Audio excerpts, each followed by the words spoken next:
Buenas tardes. Agradecemos a la audiencia del PTC y al PTC por esta nueva invitación que nos hace, en la cual vamos a tener la gran oportunidad de tener con nosotros a uno de los directores más importantes del cine colombiano. Imagino que si ustedes han visto o han oído hablar de series como La mujer del presidente, Sin tetas no hay paraíso, El cartel, Las muñecas de la mafia, etcétera. En este momento está en plena audición Emma Reyes, que es la última serie que hizo Luis Alberto Restrepo. Entonces, estamos hablando de uno de los directores más importantes de Colombia. Luis Alberto nació en Medellín y desde entonces se dedicó a la formación primero como filósofo. Ahora me gustaría que me cuente por qué se retiró de ese espacio y después se dedicó al cine, a los audiovisuales, a la televisión, a los documentales y bueno, y en este terreno ha hecho toda clase de labores y de ejercicios. Bienvenido, Luis Alberto. Buenas tardes, saludos a todos, muy contento de estar aquí en esta conversación. Bueno, contanos precisamente ese primer detalle.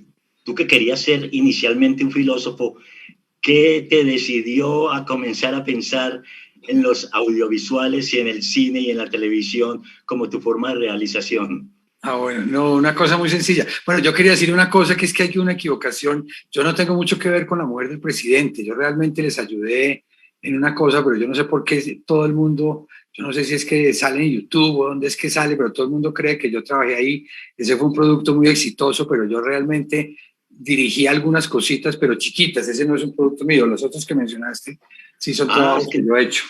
En todas las páginas. Pero hay como un malentendido con eso que yo he tratado de desmentir varias veces, pero sigue como ahí.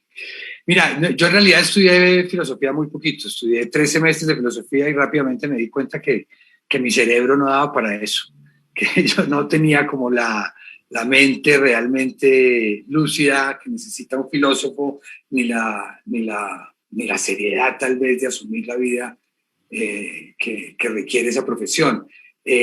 Fui muy feliz los 3 semestres que logré estudiar en la Nacional y es una materia que me interesa, pero no realmente, no fue mi profesión. Yo poco a poco me fui como inclinando al cine más como un juego que como una profesión realmente. Yo comencé con mis amigos a hacer peliculitas en Super 8 en esa época y a tratar de contar historias, las primeras basadas como en libros que en ese momento nos daban muchas vueltas en la cabeza. El primer cortico que yo hice fue basado en un libro, en un cuentico pequeño de William Burroughs, que es un escritor norteamericano que siempre me pareció muy interesante. Después hice otro basado en un cuento de Boris Vian, otro cortometraje que lo hice en Nueva York, en un cuento de Boris Vian muy bonito que se llama Los perros, el deseo y la muerte. Boris Vian es un escritor francés y fue como un poco, de pronto fui entendiendo pues que eso era una manera de vivir la vida que me gustaba, pues, de hacer películas, de hacer documentales, y después caí, digamos, un poco en la posibilidad, entendí que también existía la posibilidad de alguna manera de hacer mi vida trabajando en televisión, que era una manera de ganarse la vida, porque el cine pues ha sido siempre en Colombia un sueño quijotesco. Por decirlo de alguna manera, es absolutamente imposible, digamos, uno pagar el arriendo haciendo cine. Entonces todos los que hacemos cine en realidad tenemos como otras profesiones alternas parecidas, las de la mayoría o muy distintas las de algunos, porque realmente el cine pues solamente funciona como negocio en 4 o 5 países del mundo. El resto es bien complejo vivir del cine. ¿Cómo fue ese arranque en la televisión? ¿Hubo alguna razón especial que te permitiera abrir esa puerta o qué pasó como para llegar? Porque tú entraste con pie derecho a la televisión, comenzaste con series muy exitosas y bueno, yo realmente arranqué yo primero, digamos, en realidad yo empecé a hacer televisión ya cuando tenía varios años, ya estaba por los 30 y tantos, ya pasando los 35, yo creo, fue mis primeros trabajos en televisión, y de lo primero que hice fue editar Escalona, que era un proyecto que hacía Sergio Cabrera, y ahí trabajé un rato al lado de Sergio. Pero realmente mi iniciación como director fue al lado de Jorge Ali Triana, que Jorge Ali hizo un proyecto, no sé si te acuerdas, muy bonito, de las crónicas de una generación trágica. Sí. Que era un proyecto del Ministerio de Comunicaciones sobre la generación, digamos, de 1810, que fue la generación sacrificada por los españoles cuando la retoma. Y en ese proyecto yo fui el director asistente de Jorge Ali. Yo ya había hecho pues varios cortos en cine, varias cosas, pero nunca había realmente trabajado en televisión, pues fuera de lo de la edición que hice de Escalona. Yo en ese momento ya había editado muchas películas, largometrajes, como Rodrigo D., como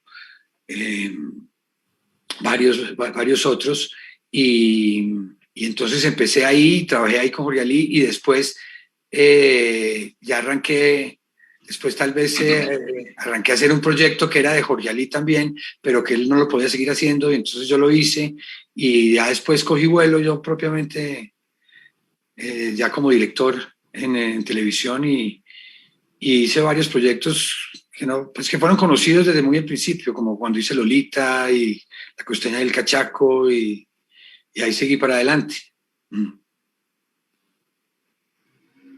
Muy bien. Bueno, después pasaste o te hiciste un director importante en los documentales. Yo tuve la posibilidad de ver El curandero de Cocalito, sí, que me llamó la atención, me impresionó realmente por la manera como tú con casi puras imágenes logras mostrar la forma como la gente de este pequeño pueblo logra sobrevivir y tiene una gran resiliencia para afrontar sus dificultades. Y me encantó pues la forma como tú ilustras toda esta situación de este pueblo. Cuéntame qué te motivó a realizar este interesante documental. Pues mira, ese fue realmente uno de mis primeros trabajos. Es un trabajo del año 86. Fue tal vez mi primer trabajo como grande un poco. Yo viví varios años, precisamente después de que terminé de estudiar filosofía, de que me retiré, digamos, de la universidad, me fui a vivir al Chocó, a un pueblo que se llama Juradó, en la frontera con la costa pacífica, en la frontera con Panamá. Allá pues, nos fuimos a vivir como de hippies un poco allá. A andar en lancha, a pescar, a sacar madera, porque esa era una zona donde sacaban madera muy buena de caoba y de abarco, y yo me metí un poquito en ese negocio también. Y estuve allá viviendo como unos 3 años, y viviendo allá me tocó ver ese fenómeno que se cuenta en Cocalito, que es un indígena que lo llamaban Coco, que realmente vivía en la frontera del lado de Panamá. Él vivía en una playa muy particular, una playa muy compleja, y que era como un refugio de contrabandistas, un poco. Ahí se escondían los contrabandistas cuando estaban cruzando la frontera, y tenía fama de que había un fantasma que tiraba piedras. Por eso se llama, lo llamaban el tirapiedras de Cocalito, esa playa se llama Cocalito. Entonces él un día dijo que el fantasma había hablado con él y que le había dicho que él quería curar gente a través de él.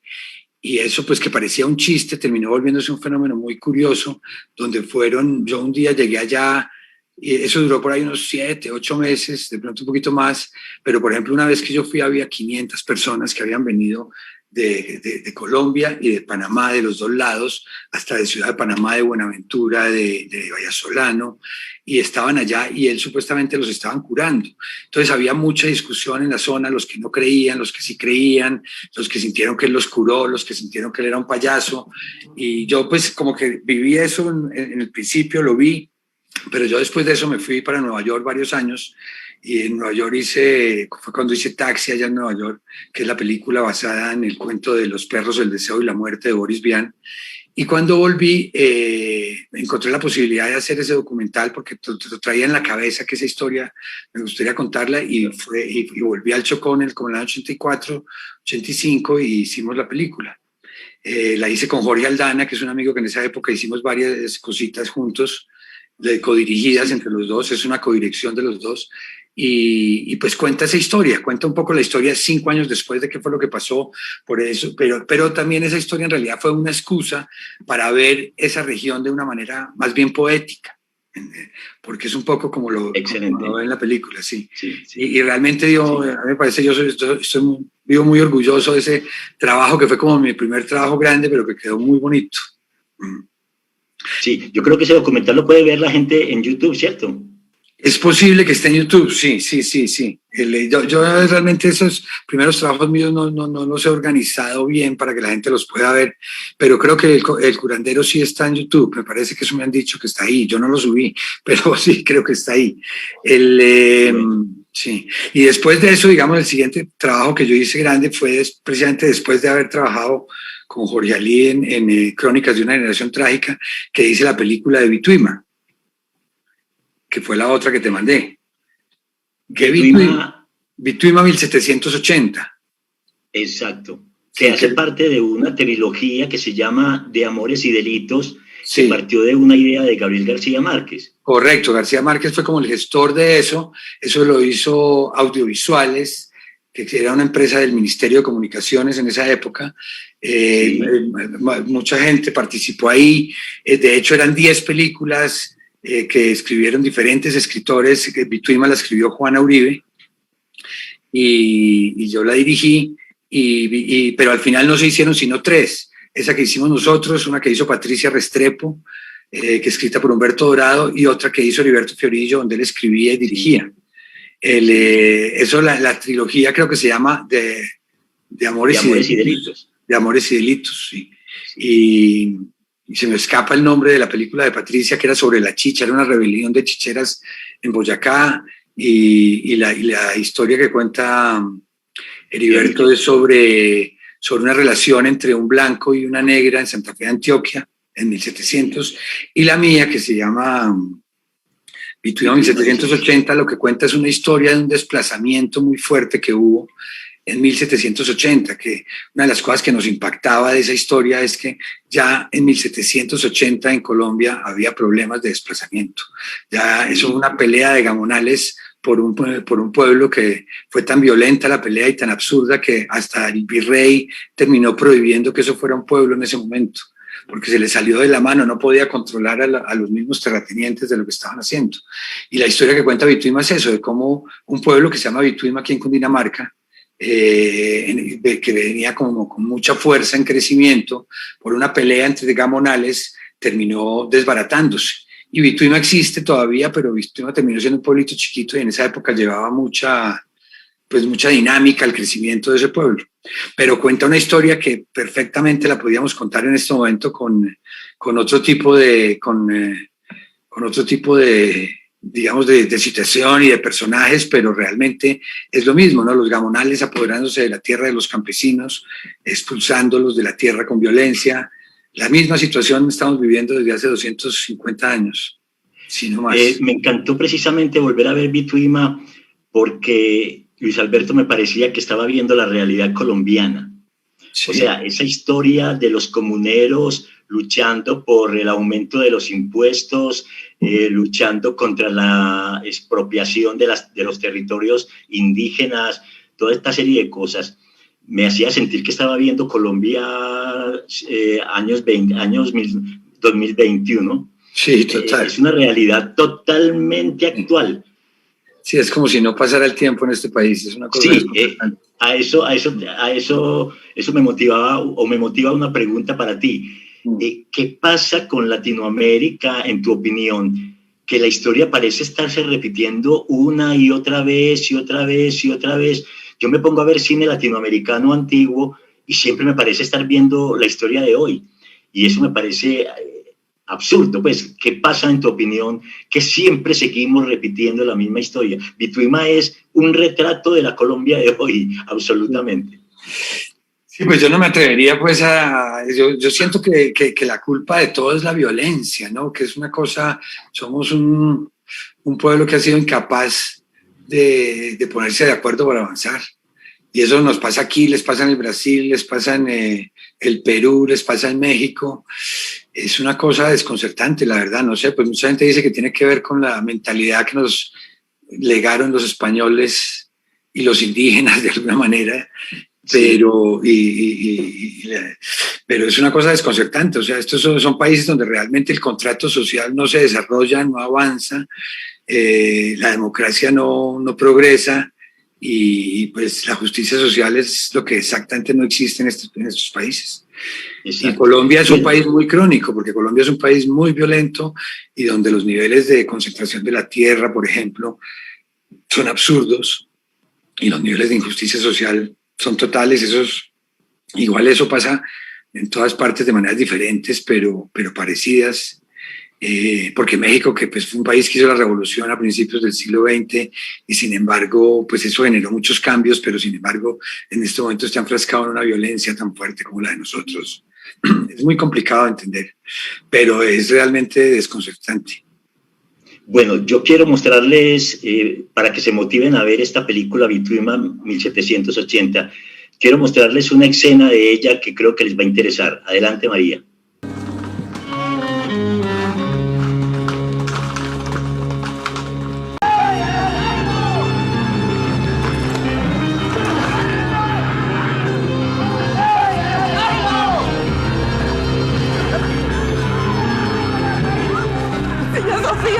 Es mi hermano.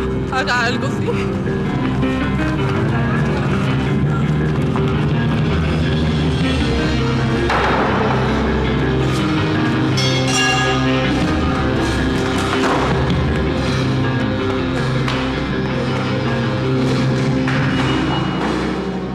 Padrecito, que me lleve.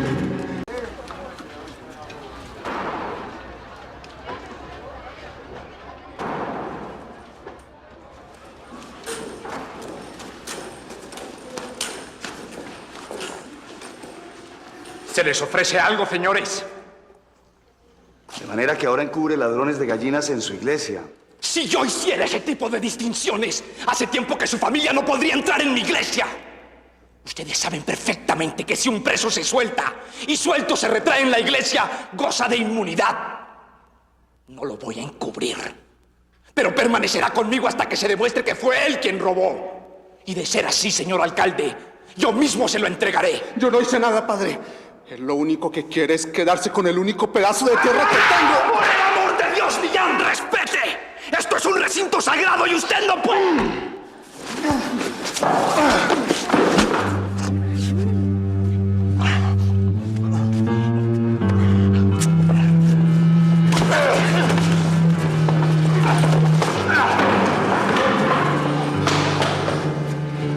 Francisco, basta. Basta, si lo que quieren es a Sánchez, vayan por él, pero no más. Usted no se meta en esto, Sofía. Francisco, no más.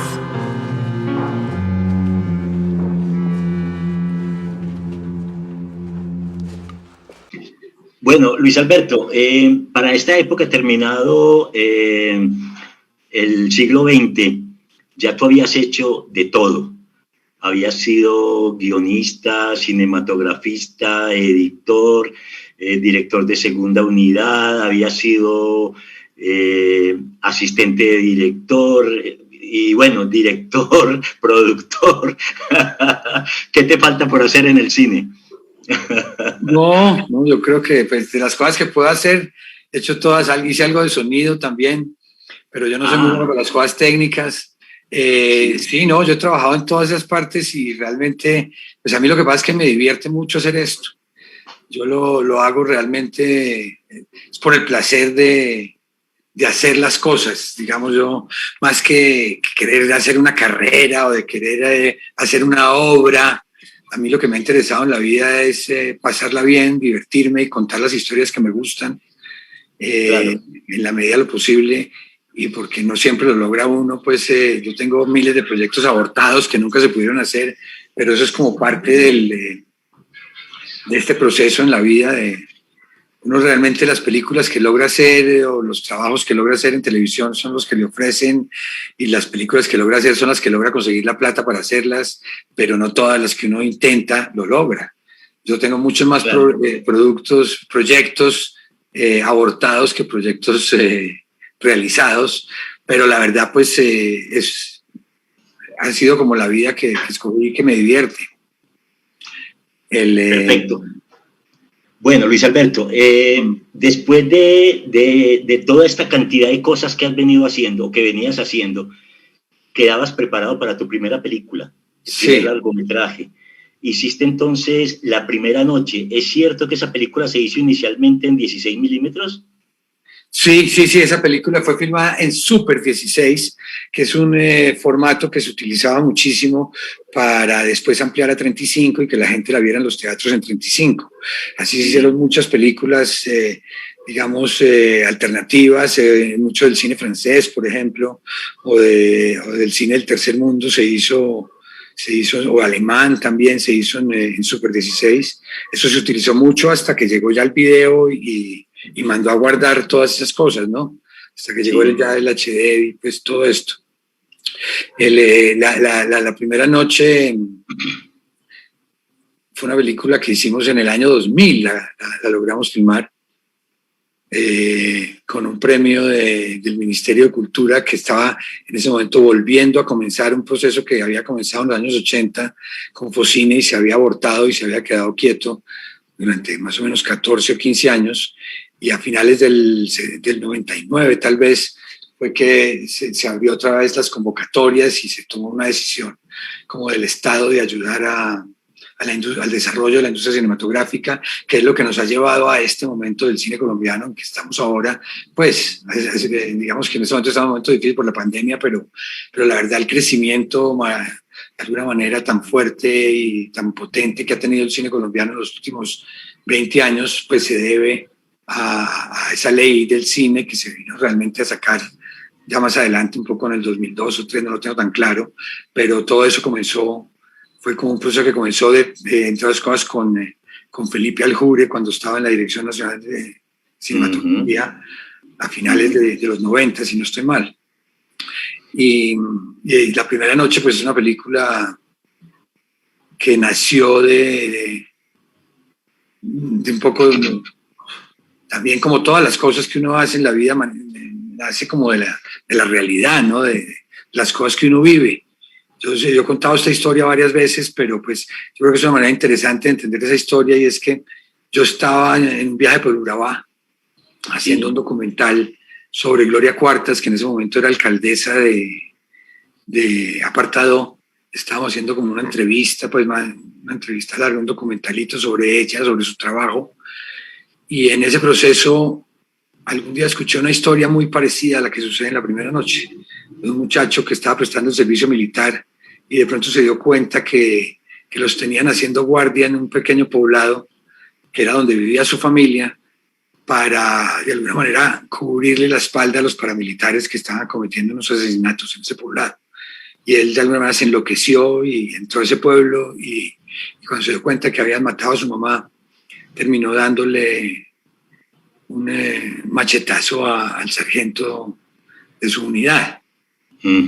Esa es la historia que cuenta La Primera Noche. Y yo junté esa historia con otra historia que me encontré en la calle, y fue que un día en Pereira, en un proceso también de hacer un documental en la zona cafetera, vi una parejita joven que estaba en una vitrina con un par de bebés de brazos, y me entendí inmediatamente que eran unos desplazados que acababan de llegar a la ciudad y que estaban ahí como asustaditos, parecían un par de animalitos con un par de bebés, como mirando el tráfico y mirando todo, y uno entendía solamente con la imagen de ellos que no conocían la ciudad, que acababan de llegar, y ese fue uno de los momentos más grandes del desplazamiento en este país, que ha sido tan... A mí me impactó muchísimo, Luis Alberto, el carácter femenino que tú planteas en la película, porque es una mujer con un carácter enorme y con una capacidad como de resiliencia, como de aceptar las cosas como vienen, pero al mismo tiempo tiene como esa esperanza de que mañana va a salir el sol, de que mañana va a haber otra oportunidad. Y la interpretación que logras con Carolina Lizarazo me parece sorprendente y muy admirable, además de que tienes ahí a otro brillante actor que es Hernán Méndez, que logra un magnífico rol como el reciclador ese oportunista, pero al mismo tiempo solidario, que aparece en la película. ¿Por qué le diste como tanta fuerza, tanta vitalidad al carácter femenino? Y me da la impresión de que el personaje masculino es un hombre más débil, menos capaz de enfrentarse a la realidad que la mujer. ¿Por qué estableciste esa diferencia cuando no es muy común en el cine, sobre todo en estos de desplazados y de luchas difíciles, donde generalmente es el hombre el que lleva la batuta y la mujer la que solamente se deja arrastrar? Aquí no. Mira, en realidad eso fue una cosa que se fue dando en la medida en que fuimos escribiendo el guión y después en la medida en que nos encontramos con una actriz con la fuerza de Carolina, y fuimos como descubriendo un poco que ella era pues la que tenía los hijos, porque es que esos hijos no eran de él. Es que, digamos, el personaje de John Alex es un personaje muy bonito porque está en una situación muy compleja. O sea, él es un tipo que nunca tomó la decisión, digamos, él, por ejemplo, se enamoró de ella muy joven, pero fue como incapaz de declararle su amor, era muy tímido, y de pronto su hermano, que era mucho más aventado, tomó no solo la decisión de seducirla y de preñarla y después de abandonarla, y él se quedó como con ella ahí tirado, y en ese momento llegó como la violencia al pueblo y les destruyó todo, y cuando él se da cuenta de lo que está pasando y la encuentra a ella, pues ella es la que, él no sabe muy bien qué hacer, él viene a hacer una locura que fue matar al sargento y sabe que tiene que ir, pero la que realmente tiene la fortaleza, la que es la mamá de los hijos, la que realmente sabe que el mundo no se va a acabar y que ella va a seguir luchando porque ella va a sacar a sus hijos adelante, es ella, ¿no? La mujer ese era, digamos, como el carácter individual, no fue una cosa, digamos, premeditada de tratar de hacer una cosa con un carácter feminista fue realmente una cosa que la historia nos fue poniendo en evidencia. Que era el carácter de ella, era la que era realmente una mujer echada para adelante. De hecho, ella en la historia, ella había sufrido ya un desplazamiento cuando llega al caserío donde ellos viven, cuando ellos la conocen, que la conocen los dos hermanos al tiempo, y de alguna manera los dos se enamoran de ella. Entonces realmente fue como algo que fue apareciendo en la historia, no fue que nosotros hubiéramos pensado vamos a hacer una película donde el carácter femenino es más fuerte que el masculino, sino que realmente la historia misma nos fue pidiendo eso, y después llegó Carolina y empezamos a trabajar, y Carolina tenía un carácter potente que terminó, digamos, redondeando ese personaje, pero fue una cosa que se fue dando. Ah, bueno, pero excelente esa participación. A mí esa película me impactó mucho, fue con ella que te conocí. La vi la primera vez por allá en los días del estreno y me dejó muy impactado. Desde ahí me di cuenta que teníamos en Colombia a otro director muy brillante. Bueno, después pasaron 6 años, Luis Alberto, seguiste haciendo entonces series televisivas, todas muy exitosas. Lamento no poder hablar de ellas porque no veo televisión, pero sé que han sido todas muy exitosas, que con todas ellas te has posicionado en alguna empresa productora de una manera única. Y pasaron 6 años y vino la segunda película de largometraje de Luis Alberto, que se llamaba... pero espérate, ¿será que le mostramos el avance de la película la primera noche a la gente? Claro, María, vamos.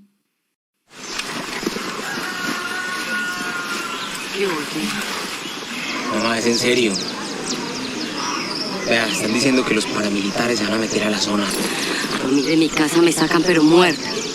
La primera noche. Una película que llega precedida por 2 nominaciones y 7 premios internacionales. Ganadora en Toulouse, Mar del Plata, Miami y Cartagena. Escapar a donde sea. Esa es la única salida. ¿Dónde va? ¿Qué le importa? Usted no puede venir conmigo. Es que yo no voy detrás suyo. La ciudad podría ser su más próximo refugio. ¿Qué pasó? ¿Qué le dijeron? Me quedé como 3 meses, ya no va para allá. Pero no cuentan con nadie, ni tienen dinero. La primera noche es tenaz. Yo no dejaría a su mujer sola. Esa pelada está muy nueva. Su situación es realmente desoladora. Yo ya le dije a ustedes que yo me voy a cuidar. A mis hijos no le va a faltar nada porque para eso me tienen a mí. Sí. Siga pensando así, verá que va a quedar como la vieja esa que le dio plata ahorita o yo. ¿Y qué? Usted se comportó un ratico conmigo. Y la verdad es que a mí nunca me ha dado calor un angelito tan lindo como usted. La primera noche, solo por Viendo Movies. el mejor canal de cine en español. Bueno, Luis Alberto, 6 años después tuviste la oportunidad de hacer tu segundo largometraje, La Pasión de Gabriel. Esta tengo entendido, porque la he visto ya 2 veces, que es la historia de un sacerdote en alguna vereda de Colombia que decide construir un puente donde la gente pueda transportar sus alimentos, pero hay un grupo que está interesado en que no se construya porque teme que esto sea el puente para que lleguen por ellos a reprimirlos. Cuéntame de esa historia, porque tengo entendido también de que está basada en una historia real. Veo que tus historias parten siempre de historias reales, y esto es lo que me hace sentir que Luis Alberto tiene una conexión entre la realidad y el arte absolutamente total. O sea, para ti el cine tiene que nutrirse de la realidad, o si no, parece que no es cine. Cuéntame de eso. Mira, esta es una historia así que parte de un hecho, de una historia real que sucedió en un pueblito muy pequeño que se llama Montfort, en Cundinamarca, en la Bajada del Llano, donde hubo un señor muy particular que era el cura del pueblo y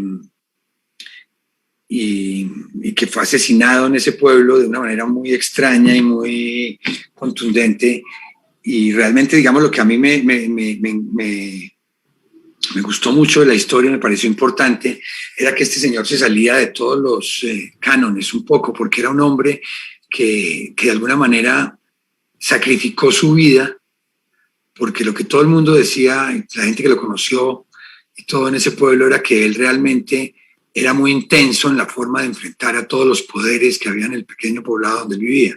O sea, él tuvo un enfrentamiento muy fuerte con la guerrilla, con el ejército, con los políticos corruptos de la zona, y era de una manera como tan abierta, le decía a la gente: ustedes no se pueden quedar callados, ustedes no se pueden quedar quietos, ustedes no se pueden dejar manipular por los otros, así tengan armas. Él de alguna manera lo que le estaba diciendo a la gente era como dándole un mensaje de dignidad. Él les decía: ustedes tienen que ser fuertes, ustedes tienen que enfrentarlos, porque si no les van a pasar por encima. Y realmente en ese proceso él terminó echándose muchos enemigos encima, y cuando lo mataron nunca nadie supo muy bien quién lo había matado. Entonces a mí me pareció muy particular un tipo que era un sacerdote, pero que no era de la teología de la liberación, que realmente, de lo que pudimos averiguar sobre él realmente no veía la vida desde una forma política como tal, sino más bien desde una manera de la reivindicación como de la dignidad humana. Era un poco extraño, no era la historia común que más sucede en Colombia, que matan a los líderes populares o que matan a los curas porque toman posiciones políticas claras, sino que este fue un señor que realmente lo que hizo fue enfrentar a todo el mundo, porque le pareció que nadie realmente estaba preocupado por la comunidad. O sea, él sentía que el ejército iba allá y pasaba por encima de todo el mundo y no le importaban los campesinos, que la guerrilla ejercía desde las montañas un poder sobre el pueblo, pero ponía sus intereses de ejército por encima de los intereses del pueblo, que los políticos no hacían sino robarlos a todos, y a todos los enfrentó. Entonces, la historia que contamos, esa es la historia pues de La Pasión de Gabriel. Esa historia la descubrió un amigo mío que es uno de los actores más importantes de este país, que se llama Diego. Uy, se me acaba de volar Diego, se me acaba de volar el apellido de Diego, ahorita lo digo. Y Diego es uno de los actores principales de la película, junto a Andrés Parra y junto a Isabel Gaona. Y Diego descubrió esa historia porque Diego es geólogo, y un amigo del geólogo fue a ese pueblo que tiene una falla geológica muy grande, y estuvo allá y le contaron esa historia, y le mandó a Diego una vez una carta contándole esa historia, y Diego me la mostró y yo quedé pues muy impresionado con la historia del cura, porque era realmente un cura muy particular. Y después de unos años Diego me propuso que hiciéramos esa película, y él había escrito un guión, y después estuvimos trabajando juntos y sacamos el proceso adelante. hicimos La Pasión de Gabriel, que es una película que de alguna manera se sale como de los cánones de la mirada sobre las películas de violencia, porque es todo lo que uno haga en la vida es político, pero este no es una película donde realmente las cuestiones políticas sean tan claras. Eran más cosas como la gente tiene diferentes intereses y los grupos, sobre todo los grupos armados, tienen intereses muy distintos de los que tiene la comunidad, y cuando esas cosas entran en choque siempre terminan perdiendo es la gente que no usa armas. Y eso es un poco la historia que cuenta esta película. El hecho de que hubieras convertido en parte de la historia el romance que tiene el sacerdote con esta niña empleada de la alcaldía, ¿lo hiciste porque hacía parte también de la realidad del sacerdote en el que se inspiró la historia, o porque querías hacer un alegato contra el celibato? No. Porque era parte, pues, era una de las partes cruciales de la historia. Era un cura muy particular, porque era un muy buen cura, era un muy buen pastor de hombres, pero era un hombre que tuvo varias novias, que tuvo hijos, que tuvo... imagínate que era un señor tan particular que le gustaba boxear. Entonces era un tipo que se salía completamente de los cánones y del cliché y de las características que uno cree que tienen cierto tipo de personas, y por eso era tan interesante. De hecho, la mujer que lo sobrevivió a él y que crió el hijo o la hija de él, no estoy tan seguro que fue en realidad, fue una de las personas que Diego entrevistó, que Diego conoció y que nos contó parte de la historia. La mujer, pues, que lo amaba y que de alguna manera quedó viuda. Pues quedó, de alguna manera no, que quedó viuda de él. Entonces, realmente todo eso venía en la historia, digamos, por ejemplo, lo de que le gustaba boxear se nos quedó por fuera, ¿entiendes? Y realmente era un señor muy intenso. Yo siento que él también tenía una característica que era muy particular, que también está en la película, y es que él de alguna manera quería repetir los pasos de Cristo, una cosa que quieren todas las personas que se dedican al trabajo religioso, digamos, y él terminó muriendo a los 33 años. Yo pensé que la referencia a los 33 años era porque querías asociarlo con Jesucristo. ¿Fue real? No, fue absolutamente cierto. Todo eso fue absolutamente cierto. Fue parte de las cosas que supimos de esa historia. Él era muy intenso, él era un tipo que yo no sé si lo sientes en la película, pero pues que la gente realmente lo miraba como un peligro y lo miraba como un poco loco. La gente sentía que él era excesivamente intenso, que esa palabra refleja eso muy claramente, y que a veces era difícil de alguna manera razonar con él, porque en el fondo, cuando tú vives en un territorio en guerra, razonar muchas veces significa agacharse, significa aceptar el poder de las armas, y esto fue una cosa que él nunca quiso hacer. Y la verdad, nosotros no sabíamos qué tanto nos habíamos acercado al personaje real, pero me pasó una cosa muy curiosa. La película, uno de los sitios donde se estrenó la película fue en una universidad en Texas, en Houston.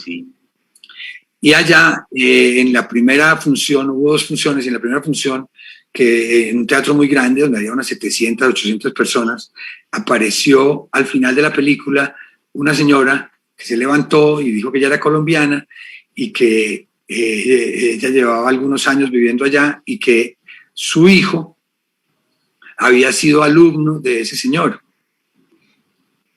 Y entonces, pues todo el mundo, yo fui el primero, el que quedé más sorprendido de todos, y a la función siguiente, que fue 8 días después, ella llegó con el hijo, que era un muchacho como de unos 20 años en ese momento, y efectivamente, nosotros sí sabíamos que él había sido profesor en un colegio de Bogotá, colegio de jesuitas, creo, y un colegio muy conocido, que en este momento se me escapa el nombre, la memoria ya, eso de hablar de corrido cada vez es más difícil. Y yo le pregunté al muchacho, delante también del teatro lleno después, que si este personaje se le parecía a su profesor, y el muchacho me dijo que era igualito. Era igualito en su manera de ser, porque era completamente distinto en el físico, porque ese señor era un señor, digamos, moreno, de rasgos más bien aindiados, y el actor que lo protagonizó fue Andrés Parra, que es un mono, un rubio, blanco, totalmente distinto. Pero Andrés fue el protagonista porque Andrés tenía dos características de este personaje que eran muy, muy, muy importantes, y eran la ternura y la demencia. Y Andrés caracterizaba esas dos cosas muy bien. Sí, muy bien. A mí me encantó el personaje del cura, sobre todo porque se sale de ese prototipo del cura estadounidense o hollywoodense, donde el tipo es un ser ideal, perfecto, inmaculado. En cambio, tú generas un sacerdote humano, lleno de contradicciones, con sus defectos, con sus irreverencias ante las instituciones, y uno está viendo un ser creíble. Y eso me pareció muy logrado, y además Andrés logra ser un personaje de un alto carisma y de un alto valor, pues, como ser humano. Eso creo que debería ser realmente el político de una ciudad, un ser al que lo único que lo compromete y lo único que lo obliga es el pueblo. Total. Eso me parece fundamental. Y bueno, también les recomiendo pues a todos que vean esta película porque realmente es una película colombiana muy valiosa. Después pasan nuevamente otros 10 años, bueno, ya un poquitico más, 10 años. Me imagino que Luis Alberto entonces siguió haciendo series televisivas famosas. Si vas a robar el video, te pregunta María. Él. Bueno, sí, claro, pasemos el avance de La Pasión de Gabriel. No busquen la eternidad entre las cuatro paredes de una iglesia. La verdadera eternidad está allá afuera. Está en las huellas que somos capaces de dejar hoy aquí. Tal y como lo hizo Cristo. Él nos regaló su vida como un ejemplo de amor.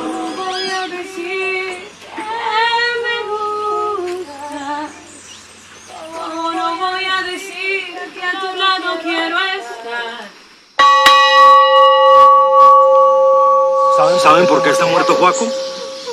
¡Por pendejo! Lo único que le estoy pidiendo es un trato justo con esa gente. Ay, padrecito. No se me las venga a tirar de revolucionario que baile creo. ¿Qué? ¿Usted cree que lo vamos a fusilar o qué? Mire esto. Mire cómo tiene las manos. Usted se volvió loco, ¿qué? Gabriel, váyase. Gabriel. Gabriel. Gabriel.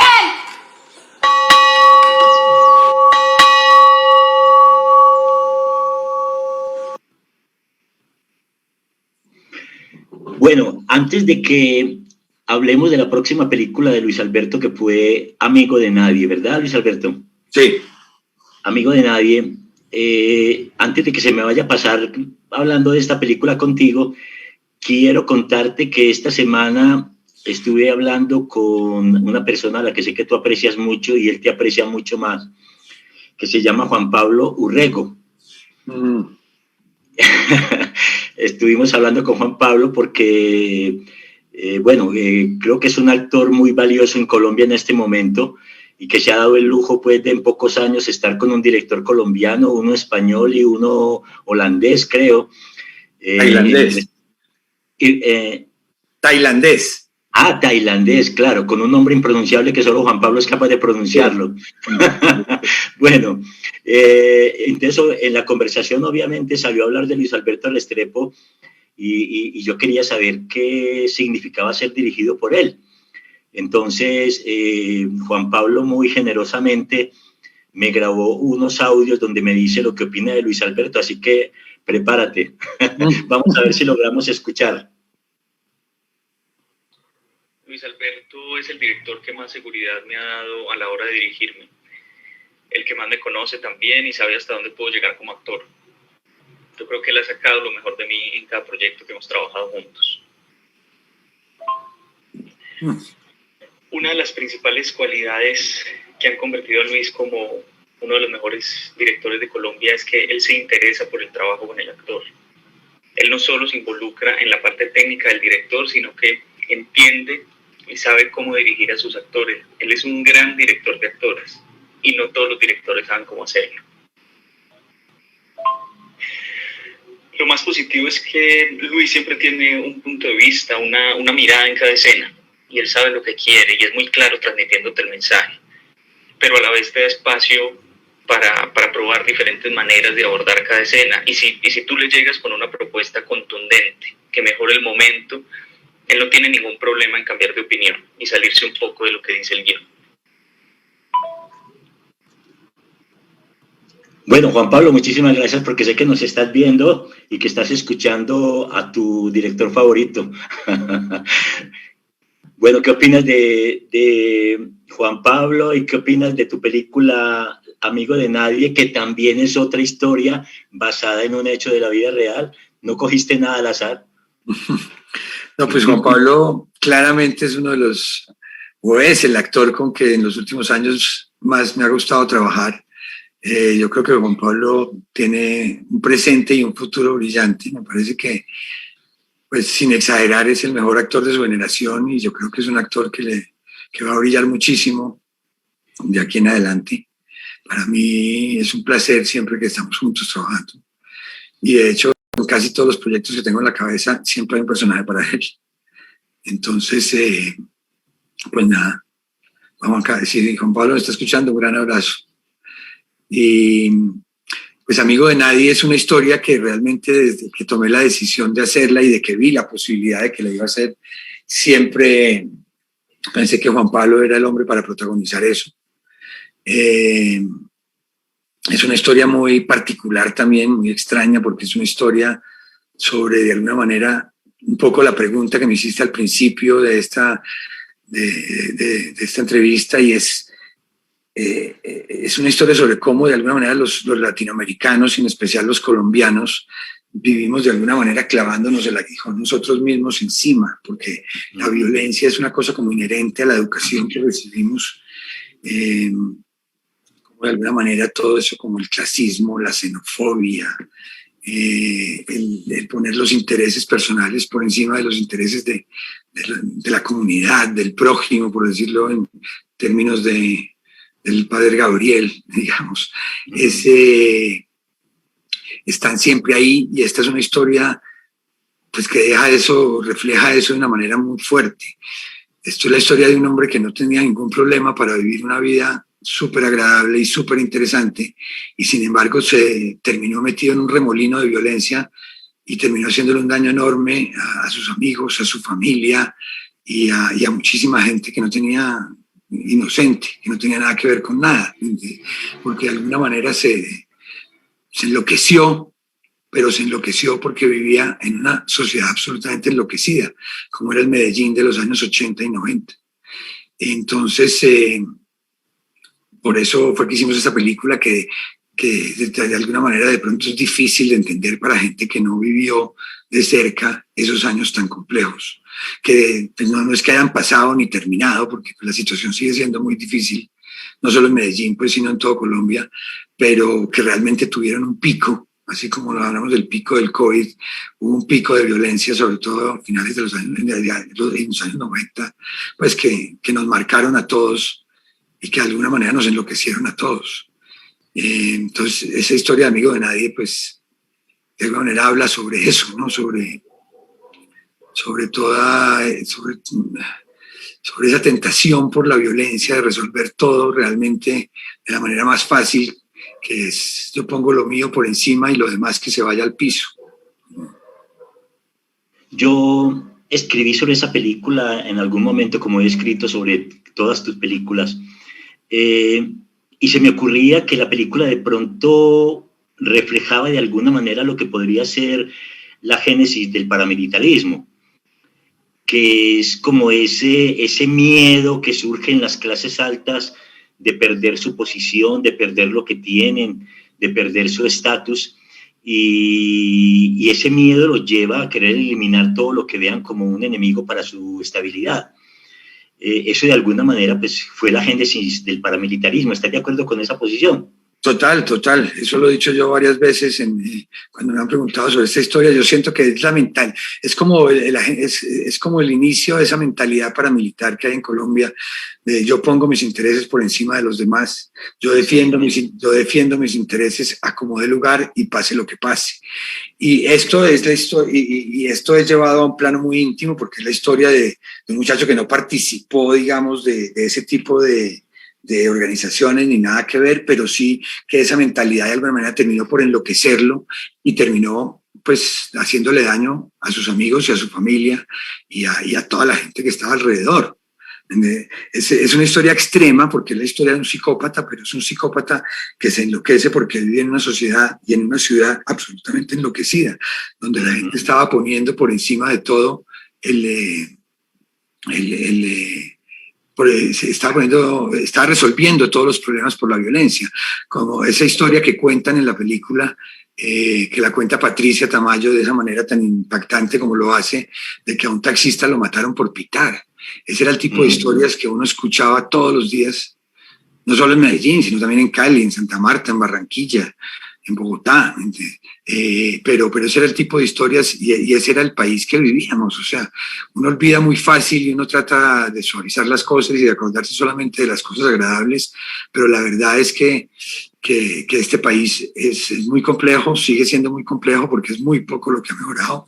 De hecho, yo siento que estamos andando hacia atrás en este momento.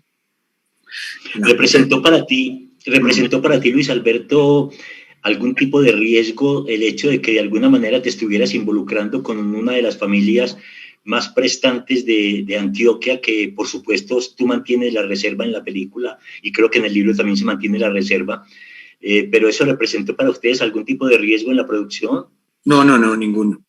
No, ninguno. Yo creo que, pues yo no sé, la verdad no conozco a nadie de esa familia, pero de alguna manera, pues no sabría realmente decirte qué piensan ellos, pero para nada, pues.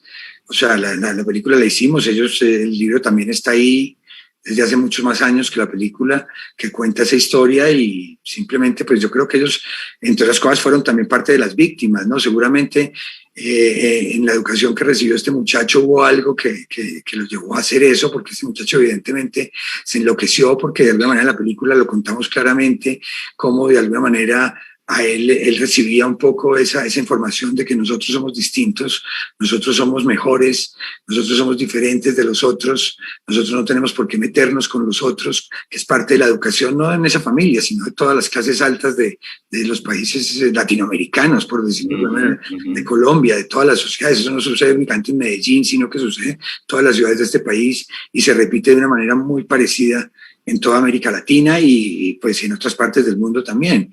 Lo que pasa es que hay otras sociedades que han logrado de alguna manera hacer un contrato social mucho más justo, equilibrado, pero pues es parte de eso, pero al mismo tiempo parte de lo que cuenta esta historia es cómo esa violencia que él ejecutó se devolvió contra su misma familia. Luis Alberto, ¿tú por qué no dirigiste las versiones cinematográficas del Cartel y de Sin Tetas No Hay Paraíso? Uno esperaría que el que hizo la serie, el que la dirigió en su mayor parte, pues fuera el que hiciera la película de cine. ¿Por qué no las hiciste tú, esas dos versiones? No, porque no me las ofrecieron y la verdad tal vez no me hubiera interesado realmente, porque pues yo ya había hecho el trabajo y yo no quería seguir en lo mismo. De volver a contar la misma historia otra vez, no me parecía, realmente no. Yo nunca entendí muy bien por qué lo hicieron y a ninguna de las dos le fue muy bien, entonces no me parecía, pero realmente pues tampoco, nunca me las ofrecieron, entonces pues eso nunca se planteó como una posibilidad, pero pues hacer una segunda parte de esa manera pues no es parte como de mi placer de hacer, de contar historias, digamos. Yo siento que ya las dos las había contado de la manera como las quería contar y que estaban en un formato y no vi el sentido de pasarlas a otro tipo de formato. Muy bien. Bueno, antes de despedirnos de Luis Alberto, vamos a ver el avance de la película Amigo de Nadie, que se los debemos. Vos me estás hablando de problemas, mono.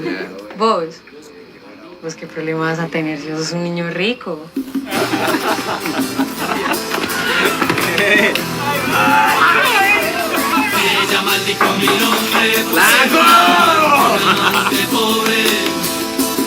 No hace falta, no lo hago, sí, No es ningún chiste. ¡Ay, me aventó una bola!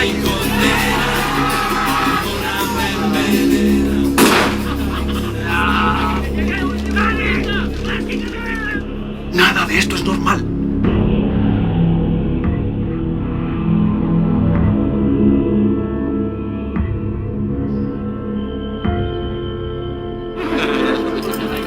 ¿Vos en serio lo ves bien?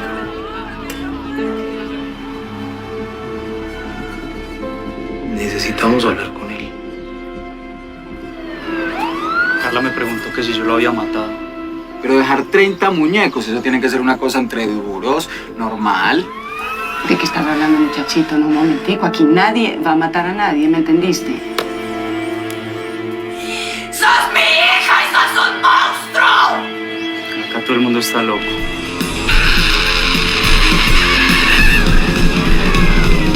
Máquina, máquina, máquina, máquina, máquina.